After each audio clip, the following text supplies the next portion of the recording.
Now to the conflict in the Middle East. Israel is continuing its pursuit of Hamas leaders pushing further into Gaza's southernmost city. Yeah, but heavy shelling in Rafah also killed dozens of Palestinian civilians who had fled to that area for safety after some of those initial bombings in the country. Good day's Briella Tomassetti joins us now with the very latest. Briella, good morning. Yeah, Dan and Tashani, good morning to both of you. The Israeli military is pushing deeper and deeper into Rafah, trying to root out the remaining Hamas fighters there.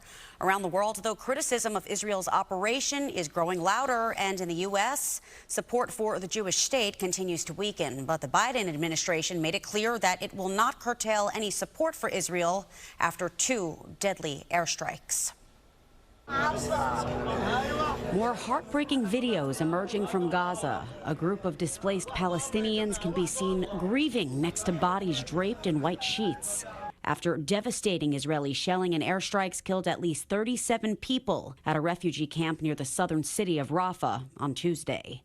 It comes after strikes triggered a deadly fire over the weekend in the same area, killing 45 men, women, and children. According to the Israeli military, that strike was meant to target 2 senior Hamas officials. The IDF went on to claim that the fire was caused by a secondary explosion and is investigating whether a fuel tank could be to blame. After the attack, these terrorists were hiding underground, and it would appear that there were civilian casualties. We're looking into this. Some Israeli allies in Western Europe, including France, Germany, and Spain, are condemning the Jewish state's continued incursion into Rafah. The White House, in the meantime, condemned the loss of life during both airstrikes, but said it won't implement any policy changes in the wake of the attacks. As we have said before, Israel has a right to go after the Hamas terrorists responsible for the cold-blooded murder of civilians, as appears to have been Israel's aim here. The humanitarian crisis in Gaza is growing more dire by the day. Rough seas and bad weather heavily damaged a temporary pier built by the U.S. military used to deliver vital aid. The Pentagon says more than 820 metric tons of food have arrived by sea, but announced that the pier will need to be taken down for repairs.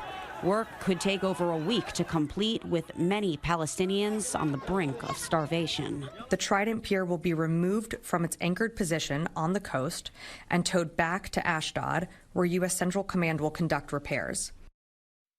And new this morning, the World Health Organization delivered crucial medical supplies to the Al-Ali hospital in Gaza for the first time in 2 weeks, including 15,000 liters of fuel and 14 hospital beds, which will help to cover the needs of around 1,500 people, a potential sign of hope amid all the devastation. Dana Tashani, back to you. All right, Briella, thank you very much.